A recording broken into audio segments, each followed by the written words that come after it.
此时的林婉儿，所有的心思都集中在眼前的幼苗之上。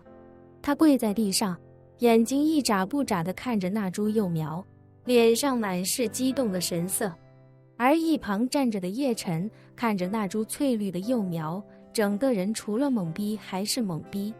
叶晨感觉自己的脑回路已经有些不太够用，他完全想不明白为什么一阵暴雨过后，一切雨水的痕迹都消失无踪。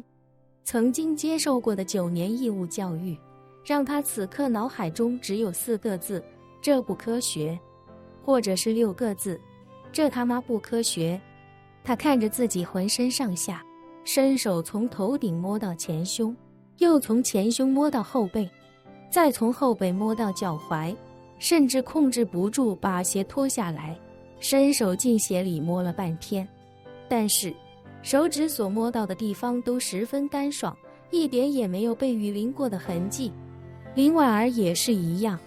叶晨清晰地记得，刚才林婉儿的头发都因为被暴雨淋湿，贴在脸颊之上，多少有些狼狈。而她身上的潮牌 T 恤也因为淋了水的缘故，清晰地透出了内衣的痕迹。可是现在，她那 oversize 的 T 恤别说水痕，连一道褶皱都看不见。真他妈奇了怪了，叶晨兀自嘀咕一句。随即他又问林婉儿：林小姐，刚才确实下过雨吧？这应该不是我一个人的幻觉吧？林婉儿轻轻点了点头，柔声道：回公子，方才确实下了一场暴雨，奴家活了这么多年，还不曾见过那么大的雨。是了，叶晨也微微点头，随后紧盯着他问道：可是雨呢？去哪儿了？林婉儿摇摇头，奴家不知。叶晨叉着腰，费解地说道：这真是不科学啊！人说雁过留痕，那么大的雨，怎么说没就没了，土都没湿，真是活见鬼了。林婉儿微笑道：公子休的是道，面前又有着一位活了将近400年的奇女子，缘何还要执着于科学？叶晨认真道：我觉得倒也是可以用科学解释的，只是目前的科技水平还没掌握这其中的原理。灵气不过就是一种更高级的能量罢了，就像是原子能，人们没有掌握它的时候，也觉得不可思议。想必那时候，任谁都不会相信1公斤的核燃料释放出的能量会等于几千吨，也就是几百万公斤的煤炭。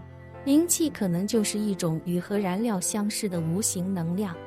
林婉儿莞尔一笑，认真道：公子说的有道理，或许灵气就是如公子所说，是另一种没有被大部分人所掌握，也没有被研究出原理的更高一级的能量。叶晨又道：就算是灵气也得遵循能量守恒定律吧？刚才下了那么多雨，雨停了，水还在，这才是能量守恒。可现在水去哪儿了？说着，叶晨继续道：还有，我一道惊雷令耗费掉体内大半灵气，我的那些灵气又去哪了？林婉儿指着面前的那株幼苗，笑着说道：公子的灵气在这儿，若不是公子那道天雷，普查之母怎能破土重生？叶晨愣了愣，问他：普查之母300多年前不是就化为焦炭了吗？林婉儿点点头，认真道：确实如此，当年奴家亲眼看到他被天雷劈成焦炭。叶晨指了指那幼苗，问：这又怎么解释呢？林婉儿非常严肃地说道：公子，普查之母虽然只是一棵树，但它毕竟也是度过天劫的树。虽说它不是人，但公子换位思考一下，若是一个人能活到渡天劫，那他的实力得有多恐怖？同理，普查之母在这个世界上数以万亿计算的数目中，恐怕也是数1数2的。他的能耐恐怕远超我们想象。叶晨惊讶地问：你的意思是，他有什么办法能够在渡劫失败后保存自己？林婉儿点了点头，问叶晨：公子可曾听过散仙？叶晨下意识地摇摇头，不曾听过。林婉儿道：以前关于修道的传说中，有这样一种说法，若是能成功渡过天劫，则羽化成仙；若是渡劫失败，则灰飞烟灭。但是除此之外，其实还有一种可能，就是在渡劫失败的时候，冰姐成为散仙，如此一来，便能重塑金身，重获修为，只是这辈子再也没有渡劫飞升的机会。叶晨惊讶地问：这么厉害，那岂不是说，只要修为能提升到渡天劫的水平，就等于混了个保底，成了羽化成仙，败了就地冰姐成为散仙？这不就是当年的国企子弟考大学吗？考上了就是大学生，考不上也有个国企的工作兜底，失业怎么都轮不到他头上。林婉儿捂嘴一笑，说道：公子想什么呢？先不说散仙的传说是不是真的，就算是真的，人家传说里也备注了，能在渡劫的千钧一发之际成功冰解的人少之又少，百中难寻其一，成功率比渡劫成功还要低。换句话说，102个人渡劫，其中只有2个人能渡劫成功，另外的100个人里，99个被天雷劈成齑粉，只有1个能侥幸冰解。说着，林婉儿又道：公子既然拿考大学打比方，那奴家便将所有渡劫的修士，就都比作是应届的高考生，羽化成仙的，基本等于考上了清华燕大或者哈佛剑桥。只要没考上这几所顶尖大学的考生，则原则上全部淘汰，直接赶出高中校园，发配社会，这辈子没有踏入校园的机会。而散仙就是那些高考时分数距离这几所顶尖大学录取分数线只差了0.1分的倒霉蛋。他成为散仙之后，这辈子虽然失去了读大学的机会，但他有一个好处，就是获准可以继续读书，只是他必须要从1年级重新开始读，一直读到高3。但读到高3之后，他就得一辈子留在高3，活到老，读到老，一辈子是个高3学生。公子可以代入的想一想，如果一个人18岁高考失利，然后重头开始读到高3，然后就一直在高3留级留到100岁，身边的同学永远是一群18岁的年轻人，他们要么考上大学走了，要么直接发配社会，再也见不到了。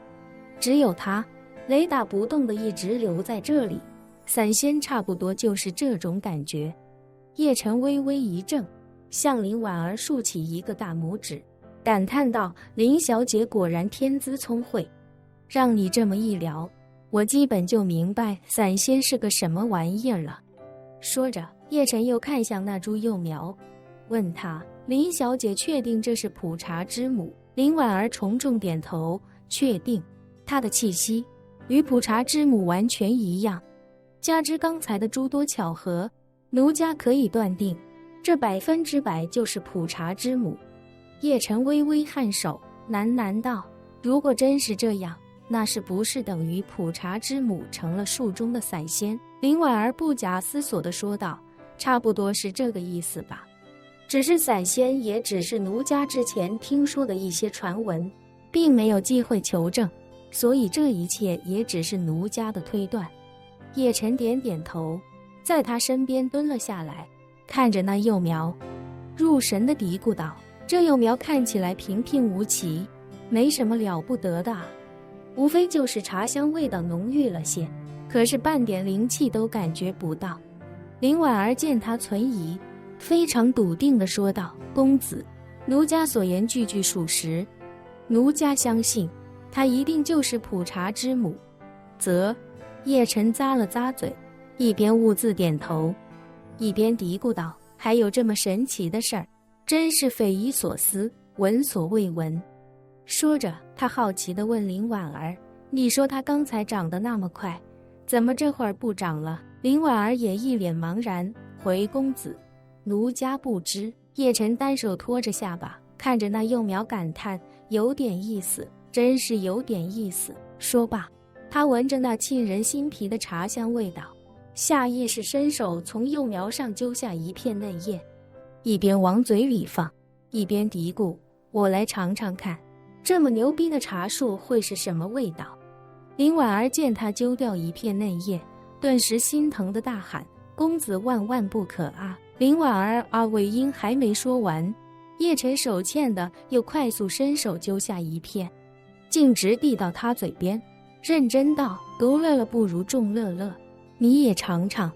你喝过他那么多茶饼，你肯定最熟悉它的味道，尝尝看还是不是那个味儿。”林婉儿都快哭了，红着眼道：“公子就算把奴家吃了，也好过吃掉他的叶子。